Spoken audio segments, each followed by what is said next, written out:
মানুষ চাইলে কি না করতে পারে না, তাই না? মানুষ চাইলে তো সবকিছুই করতে পারে। তো হাই এভরিওয়ান, আসসালামু আলাইকুম। কি অবস্থা সবার, কেমন আছেন? আশা করি অনেক ভালো আছেন। আর আল্লাহর অশেষ রহমে আমরাও তো অনেক ভালো আছি। তাই তো আমি চলে আসলাম আপনাদের মাঝে নতুন আরেকটা ভিডিও নিয়ে। এই তো তোমরা দেখতেই পাচ্ছ, আমি এখানে হচ্ছে যে একটা সাদা শাড়ি নিয়েছি। শাড়িটা ছিল কটনের। তারপর হচ্ছে এখানে বাঁধার কাজ করব, সেলাইয়ের কাজটা হয়ে গেছে। এটা মূলত টাই করব বাটিকের, এই কারণে হচ্ছে সেলাই প্লাস হচ্ছে যে বাঁধা, এটাকে বলা হচ্ছে টাইডাইয়ের কাজ। তো বাঁধার কাজ শেষ করে তো দেখতেই পাচ্ছ আমি এবার রঙের চুবালাম। তারপরে হচ্ছে কালারটা অনেক সুন্দর আসছিল, কালারটা দেখার জন্য আমি শাড়িটা উঠাইছিলাম। তারপরে তো একটা পাঞ্জাবি দেখতে পাচ্ছ, পাঞ্জাবি তো সুতি ছিল, এই কারণে এটা কালারটা অনেক গাঢ় হয়েছে। আর শাড়িটা ছিল হচ্ছে কটনেরই, জন্য এটার মানে কালারটা একটু হালকা আসছে। তো ওটা কোনো ব্যাপার না, শুকিয়ে গেলে ভালো লাগবে। তো দেখতে পাচ্ছ তোমার শাড়িটার পুরোটা লুক অনেক সুন্দর হয়েছে। আমি তো দেখে আমার মনটা অনেক খুশি হয়ে গেছে যে এত সুন্দর কালার হবে, আমি তো ভাবিনি ধরতে গেলে।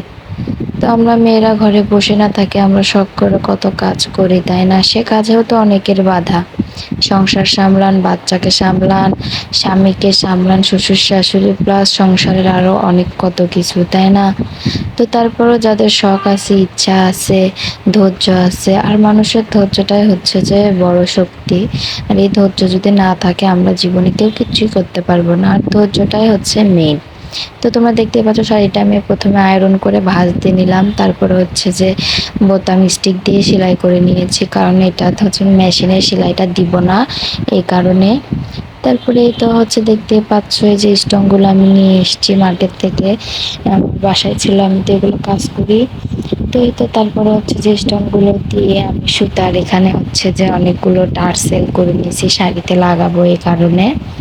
তো এটা দেখতে পাচ্ছ শাড়িতে হচ্ছে যে দুইটা লাগিয়ে নিয়ে দেখাইছি, তারপরে আমি অফ ক্যামেরায় শাড়ির টার্সেলগুলো লাগিয়ে নিয়ে হচ্ছে ইস্ত্রি করেছি।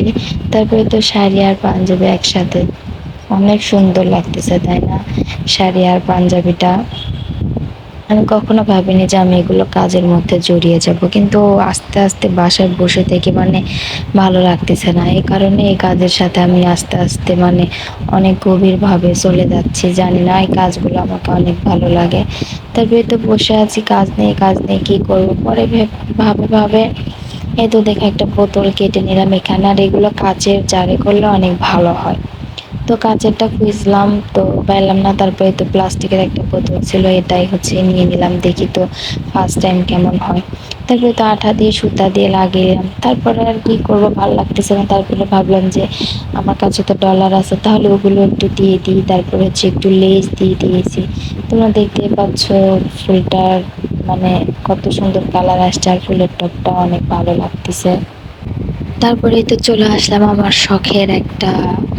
মানে শখের একটা কাপড় বলতে গেলেই চলে, বাটিকের কাপড়। তো আমাকে অনেকে ভালো লাগে, আমি তো সাধারণত বাটিকের কাপড়ই পরি, আর এগুলোই তো আমি বিক্রি করি।